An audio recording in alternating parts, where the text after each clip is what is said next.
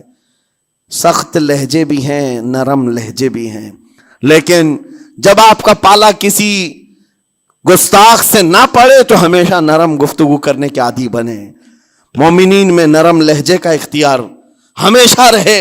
اس سے اخلاق آپ کے بتائے دکھائے جاتے ہیں, اس سے آپ کے اخلاق معلوم ہوتے ہیں, ساتھ ہی معاشرے میں نرمی اور محبت کا ماحول بھی قائم ہوتا ہے.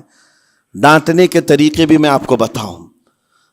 میرے والد گرامی فرمایا کرتے تھے, حضور حافظ ملت رحمت اللہ علیہ جو الجامعۃ الاشرفیہ مبارک پور کے بانی ہیں اور بڑے محدث جنہوں نے ایک نہیں ہزاروں عالم پیدا کیے, اس ہندوستان کی بات کر رہا ہوں. حافظ ملت رحمت اللہ علیہ پوری بخاری شریف پڑھاتے تھے. تقریباً 40 سال تک انہوں نے پڑھایا بخاری شریف. میرے والد ان کے شاگرد ہیں. فرماتے ہیں جب وہ بہت زیادہ ناراض ہو جاتے کسی سے, ڈانٹنا ہوتا, ہر استاد بچے کو ڈانٹتا ہے, کبھی کچھ بچہ نافرمانی کر جائے یا مزاج کے خلاف بات کرے تو استاد ڈانٹتا ہے. تو حافظ ملت رحمت اللہ علیہ اگر کسی شاگرد کو ڈانٹتے بھی غصے میں تو کہتے ہیں اے جنتی کیا کر رہا ہے.